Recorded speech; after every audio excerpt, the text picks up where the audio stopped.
Hello! Ngayon po magluluto ako ng stir fry, broccoli, cabbage, and bell pepper. Ihalo ko po to sa breast chicken.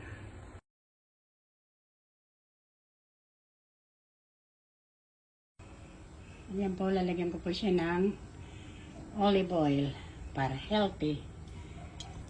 Lalagyan ko na po ng bawang. Ayan. Tsaka onion. Nalagay ko na po ang chicken. Lagyan ko po ng pepper and soy sauce with oyster sauce. Pinalambot ko muna po yung manok bago ilalagay ko na po itong broccoli. Cabbage. Yan po, nilagay ko na rin po yung cabbage.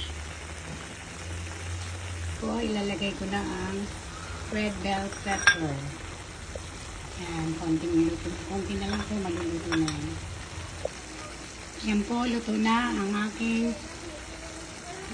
stir fry broccoli cabbage with breast chicken. Thank you for watching.